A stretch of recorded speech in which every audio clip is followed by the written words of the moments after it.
বন্দে পুরুষোত্তম। ত্রিপুরা রাজ্য সৎসঙ্গে সাত্যত কর্মকাণ্ডের সূচনা ঘটে ইংরেজি 1958-59 অথবা তার কয়েক বছর আগে থেকে। তখন রাজধানী আগরতলায় কোনো কেন্দ্র বা মন্দির ছিল না। আগরতলার অদূরে রামনগরে একটা ভাড়া বাড়ি থেকে সৎসঙ্গের কার্যক্রম শুরু হয়। গুটি কয়েক ভক্ত ওই ভাড়া বাড়িতে সপ্তাহে একবার বা দুবার সমবেত হতেন এবং পরবর্তী কার্যক্রম নিয়ে আলোচনা করতেন। সপ্তাহান্তে আবার কার্যের প্রসার উপচার করতে নতুন করে কার্যক্রম ঠিক করা হতো। ধীরে ধীরে সদ্দীক্ষার প্রসার ঘটতে থাকে। ভাড়া বাড়িতে লোকের আনাগোনা বেড়ে যায়। তখনই রাজধানী আগরতলার বুকে একটি মন্দির নির্মাণের চিন্তা ভাবনা শুরু হয়। তখন থেকে বিশিষ্ট কর্মীবৃন্দ আর অবন্তি মানুষের উত অর্ঘ্যদানের মধ্য দিয়ে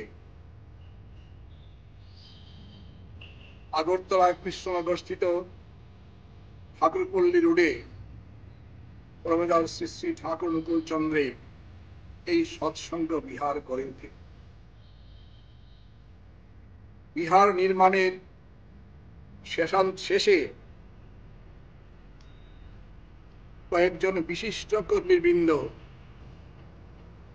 পুণ্যধাম দেওঘরে পরম পূজ্যপাদ শ্রী শ্রী বরদার শ্রীচরণে শুভাগমনের প্রার্থনা জানাতে তিনি বলেছিলেন, শোন, সবরীর মতো অপেক্ষায় থাকবি।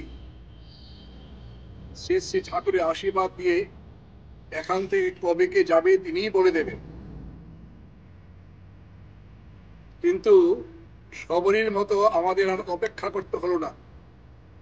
পরমদয়াল শ্রী শ্রী ঠাকুরের মহাপ্রাণের 1 বছর পেরুতেই পরম পূজ্যপাদ শ্রী শ্রী বরদা একটা বিরাট সংখ্যক সফর সঙ্গী নিয়ে 1970-এর গোড়ার দিকে আগরতলা স্থিত সৎসঙ্গ বিহারে শুভ পদার্পণ করেন।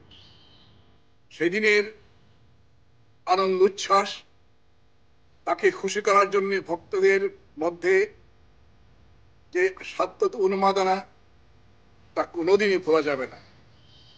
এরপর তিনি আবার এলেন 1979-তে। তখন দীক্ষার অনেকটাই প্রসার ঘটে গেছে।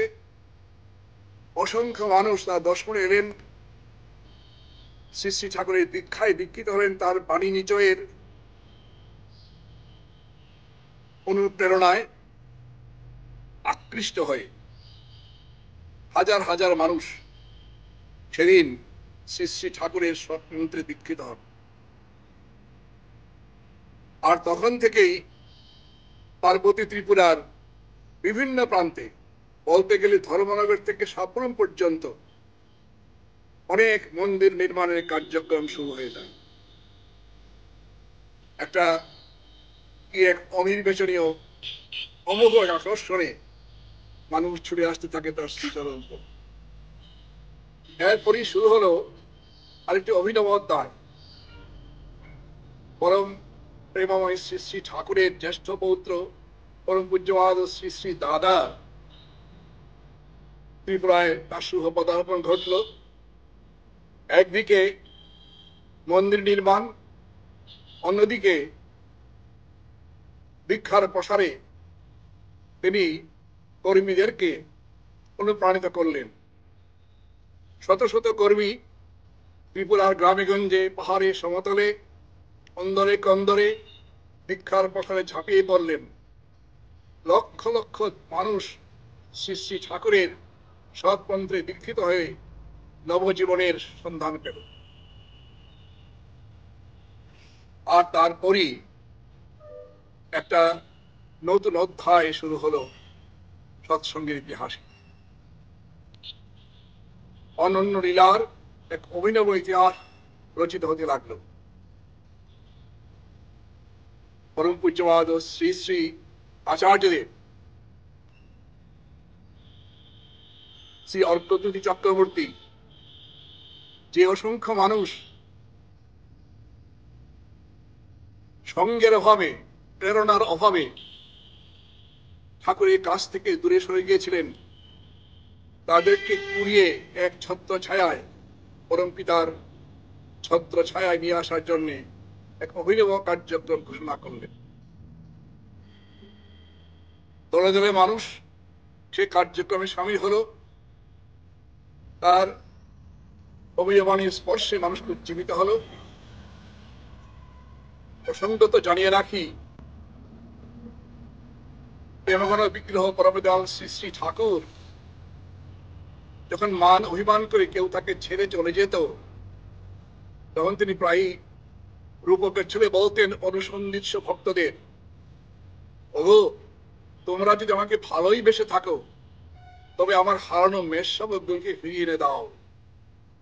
এই পুড়িয়ে নেওয়ার কার্যক্রম শুরু করেছেন পরম পূজ্যপাদ শ্রী শ্রী আচার্যের শ্রী অর্কদ্যুতি চক্রবর্তী।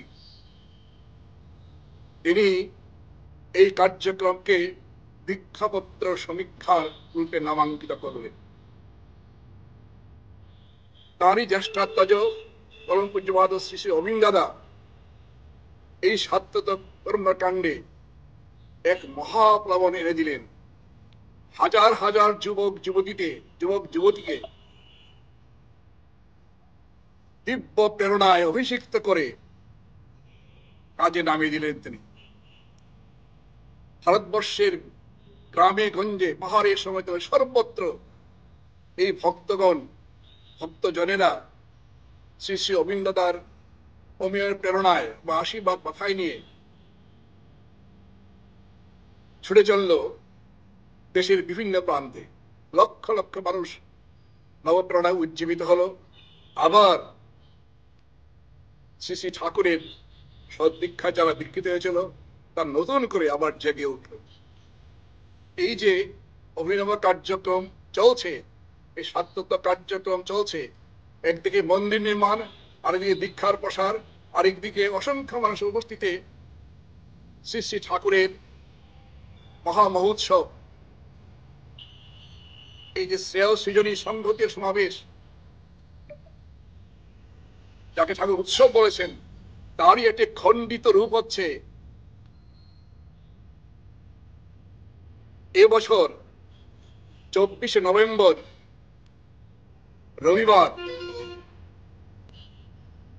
আমতলী খায়রপুর বাইপাস সংলগ্ন মলয়নগরের সন্নিকটে পেট্রোল পাম্পের পার্শ্ববর্তী হাউসিং বোর্ডের বিশাল মাঠে শ্রী শ্রী ঠাকুরের জন্ম মহামহোৎসব। এই সাত্যত কর্মকাণ্ডে, এই মহা মহোৎসবে আমি সবারই করি আহ্বান, জাতি বর্ণ নির্বিশেষে সকলে সমবেত হয়ে, তারই নামগানে মুখরিত হয়ে উৎসব ভূমি ভক্তজনের কলকাকুলিতে মুখর হয়ে উঠুক, এই কামনা করি। জয় গুরু।